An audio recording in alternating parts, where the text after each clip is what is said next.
Assalamualaikum warahmatullahi wabarakatuh. Perkenalkan, nama saya Astuti Mardina. Saya dari semester 3 dengan NIM 19011016 jurusan Ilmu Kesehatan Masyarakat. Di sini saya akan menjelaskan beberapa materi dari pelajaran perencanaan dan evaluasi kesehatan saya pada sebelumnya, di mana ada 7 materi yang terdapat pada mata kuliah perencanaan dan evaluasi kesehatan saya ini. Nah, pada materi pertama saya akan menjelaskan tentang perencanaan dan evaluasi kesehatan, di mana perencanaan dan evaluasi ini sangat penting kita lakukan dalam kehidupan kita, supaya kita tahu bagaimana proses pengambilan keputusan yang kita lakukan di masa yang akan datang, kapan, bagaimana, dan siapa yang akan melakukannya. Dengan perencanaan ini, kita dapat menetapkan tujuan, kemudian kita dapat merumuskan keadaan yang sekarang. Selanjutnya kita dapat mengidentifikasi keadaan dan hambatan, kemudian juga kita dapat mengembangkan serangkaian kegiatan tersebut. Nah, pada materi yang kedua, yaitu perencanaan kesehatan. Sebagaimana lanjutan dari pertemuan pertama, kita telah mengetahui bahwa kita harus paham apa itu arti perencanaan. Gunanya supaya kita atau jadwal kita itu teratur ke depannya bagaimana. Nah, untuk perencanaan kesehatan sendiri, kita dapat merencanakan dan merumuskan masalah-masalah kesehatan yang ada. Kita bisa menentukan kebutuhan dan sumber daya yang ada juga, di mana perencanaan ini bisa dilihat dari segi jangka waktu dan bisa dilihat dari segi tingkatnya serta dari ruang lingkupnya, yang mana dari segi jangka waktu ini terdapat jangka waktu pendek, jangka waktu menengah, dan jangka waktu yang panjang. Sementara dari segi tingkatnya terdiri dari rencana induk, operasional, dan rencana harian. Kemudian dari segi ruang lingkupnya terdapat dari rencana strategi, dari taktiknya, dari menyeluruhnya, dan terintegritasnya. Kemudian langkah-langkah perencanaan kesehatan ini ada beberapa. Yang pertama itu analisis situasi. Kita harus menganalisis situasinya bagaimana, kemudian mengidentifikasi masalahnya seperti apa, terus menetapkan prioritas masalahnya apa, kemudian kita harus menetapkan tujuan. Selanjutnya kita harus mengkaji hambatan, apa saja sih hambatan yang ada pada perencanaan ini. Terus kita harus menyusun rencana kegiatannya. Nah, langkah selanjutnya kita harus menyusun rencana apa sih gitu. Dan kita harus menetapkan saran. Nah, kita harus mempunyai sasaran supaya kita bisa melaksanakan perencanaannya bagaimana. Dan selanjutnya kita harus menyusun jadwal supaya teratur, kemudian organisasi dan staf. Selanjutnya itu rencana anggarannya berapa, pelaksanaannya, terus kita harus mengevaluasinya. Pada materi ketiga, saya akan membahas tentang unsur-unsur perencanaan. Dalam unsur-unsur perencanaan ini, kita harus menetapkan tujuan, politik, prosedur, anggaran, dan programnya bagaimana. Di mana dalam perencanaan ini juga mempunyai hambatan. Nah, perencanaan ini tidak harus berjalan mulus ya, pasti ada hambatan. Yang mana hambatannya itu, yang pertama, tujuannya terkadang tidak tepat. Kita kadang salah tujuan. Nah, yang kedua, sistem penghargaannya juga tidak tepat.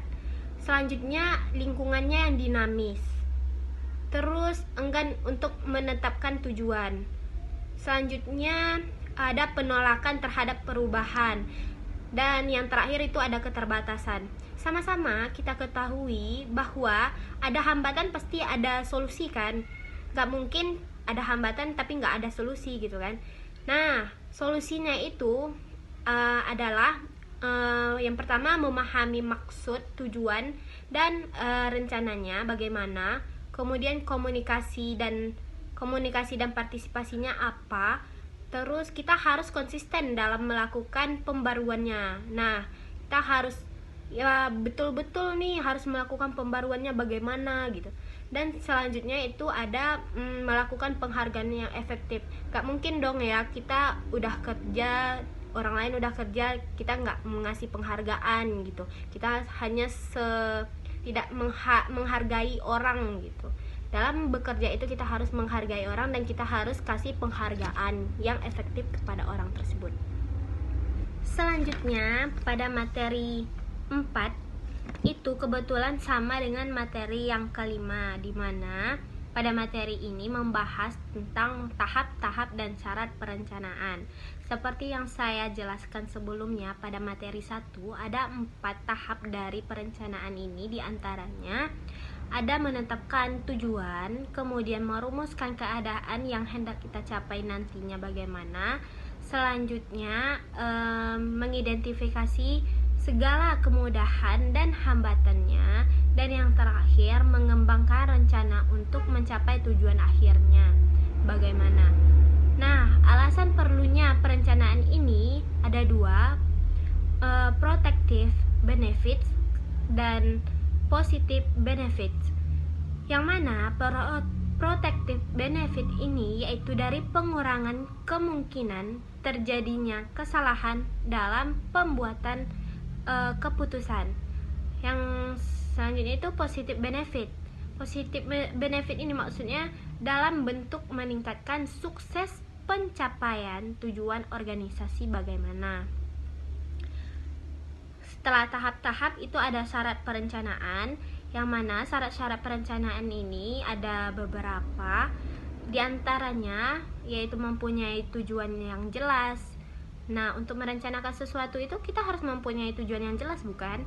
Dan selanjutnya sifatnya simple, sederhana, tidak berlebih-lebihan. Kemudian memuat analisis terhadap pekerjaan yang dikerjakan. Tidak sembarang juga ya kita membuat perencanaan dalam pekerjaan itu. Kita harus menganalisis dulu pekerjaannya itu bagaimana. Dan selanjutnya itu fleksibel gitu. Dan lain-lain. Materi selanjutnya itu materi 6, yang mana materi 6 ini membahas tentang manfaat dan jenis perencanaan. Di dalam perencanaan terdapat manfaat-manfaatnya, yaitu yang pertama dipakai sebagai alat pengawasan dan pengendalian kegiatan sehari-hari.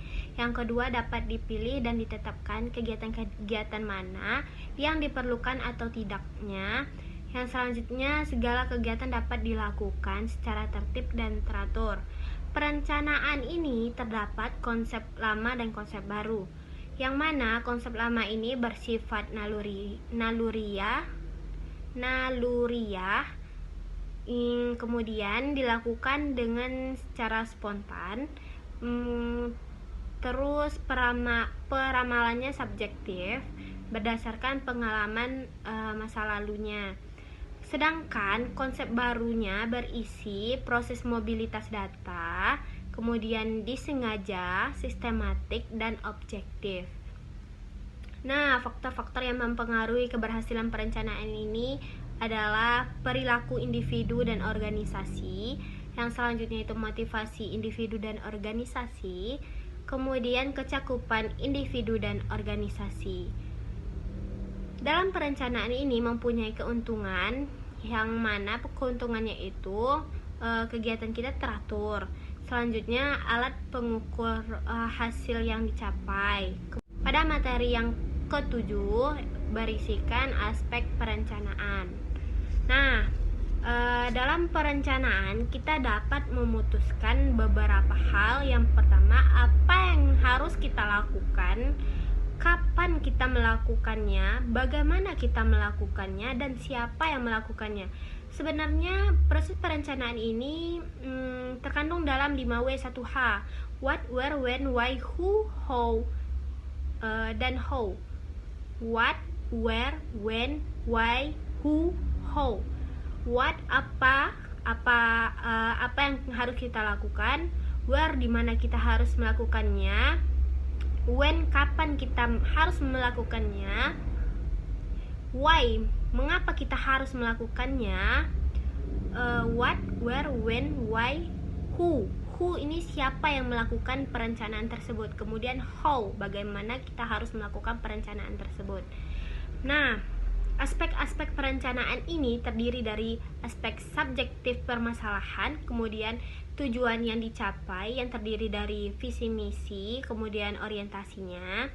Selanjutnya yaitu potensi daya dukung, bagaimana strateginya seperti apa, indikator keberhasilan selanjutnya bagaimana kita harus memonitoring dan mengevaluasikannya juga. Ciri-ciri perencanaan yang baik. Yang pertama, visi misi yang akan diwujudkan. Yang kedua, fleksibel, mudah difahami tentunya. Selanjutnya itu sistematis dan mempunyai stabilitas yang baik. Kemudian menjaga pertimbangan yang baik. Dan yang terakhir yaitu mencakup semua tindakan yang diperlukan.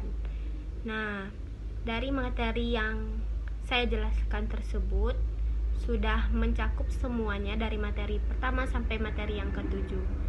Sekian dari saya. Assalamualaikum warahmatullahi wabarakatuh.